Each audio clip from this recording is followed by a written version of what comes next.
അനുദിന വിശുദ്ധർ, page 412, October 2. കാവൽ മാലാഖമാർ.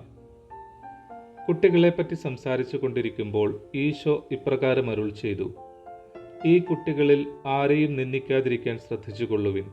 സ്വർഗത്തിൽ അവരുടെ ദൂതന്മാർ എൻ്റെ സ്വർഗസ്ഥനായ പിതാവിൻ്റെ മുഖം ദർശിച്ചുകൊണ്ടാണിരിക്കുന്നതെന്ന് ഞാൻ നിങ്ങളോട് പറയുന്നു. മത്തായി 18:10. ഈ വാക്കുകളിൽ നിന്ന് ഓരോ മനുഷ്യനും ഓരോ കാവൽ മാലാഖയുണ്ടെന്ന് മനസ്സിലാക്കാവുന്നതാണല്ലോ.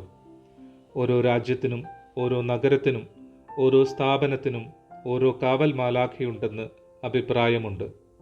മാലാഖമാരെ പറ്റി പഴയ നിയമത്തിലും പുതിയ നിയമത്തിലും പലയിടത്തും പ്രതിപാദിച്ചിരിക്കുന്നതായി കാണാം. മിഖായേൽ, ഗബ്രിയേൽ, റഫായേൽ എന്നിവരുടെ പേര് പറഞ്ഞ് വിവരിച്ചിട്ടുണ്ട്. മാലാഖമാർ സർവദാ അരൂപികളാണ്. ചിറകുകളോടുകൂടി മാലാഖമാരെ ചിത്രീകരിക്കുന്നുണ്ടെങ്കിലും അവർക്ക് ചിറകുകളുമില്ല, ശരീരവുമില്ല. ലോകസൃഷ്ടിയോടുകൂടെ മാലാഖമാരെയും ദൈവം സൃഷ്ടിച്ചു. അവരിൽ ചിലർ അഹങ്കാരം നിമിത്തം പാപം ചെയ്ത് ദൈവകോപത്തിന് വിധേയരായി. അവരാണ് പിശാചുക്കൾ അഥവാ അധപ്പതിച്ച മാലാഖമാർ. മാലാഖമാരുടെ പരിപൂർണതയനുസരിച്ച് 3 ഹൈറാർക്കികളുണ്ട്. ഓരോ ഹൈറാർക്കിയിലും 3 വൃന്ദങ്ങളുണ്ട്. 1. സ്രാപ്പേന്മാർ അഥവാ സെറാഫുകൾ, കെരൂബുകൾ, സിംഹാസനങ്ങൾ. 2. അധികാരികൾ, ശക്തികൾ, ബലവത്തുക്കൾ. 3. പ്രധാനികൾ, മുഖ്യ ദൈവദൂതന്മാർ, ദൈവദൂതന്മാർ.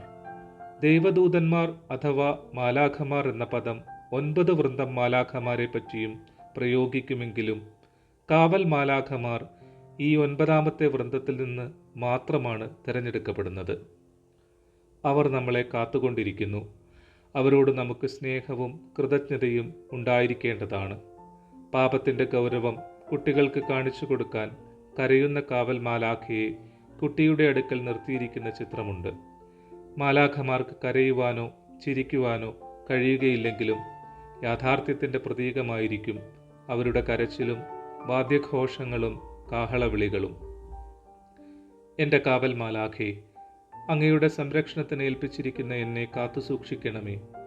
ഭരിച്ചു പരിപാലിക്കണമേ. ബുദ്ധിക്ക് പ്രകാശം നൽകണമേ. എൻ്റെ സ്നേഹവും കൃതജ്ഞതയും അങ്ങ് സ്വീകരിക്കണമേ എന്ന് പ്രഭാതത്തിലും രാത്രി വിശ്രമത്തിന് മുൻപും ചൊല്ലുന്നത് ഉത്തമമാണ്. കാവൽ മാലാഖമാർ റോമിലെ വിശുദ്ധ ഫ്രാൻസിസ്, ജമ്മ ഗൽഗാനി മുതലായ പല വിശുദ്ധർക്കും ദൃശ്യരായിട്ടുണ്ട്.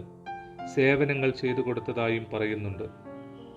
വിചിന്തനം: നിന്റെ കാവൽ മാലാഖയെ നീ ബഹുമാനിക്കുക. മാലാഖയുടെ സംരക്ഷണത്തിന് നീ കൃതജ്ഞനായിരിക്കുക. മാലാഖയിൽ ശരണപ്പെടുക. മാലാഖയെ സ്നേഹിക്കുക. എല്ലാ വിഷമങ്ങളിലും വിപത്തുകളിലും പ്രലോഭനങ്ങളിലും മാലാഖയിലേക്ക് തിരിഞ്ഞപേക്ഷിക്കുക. വിശുദ്ധ ബെർണാർഡ്.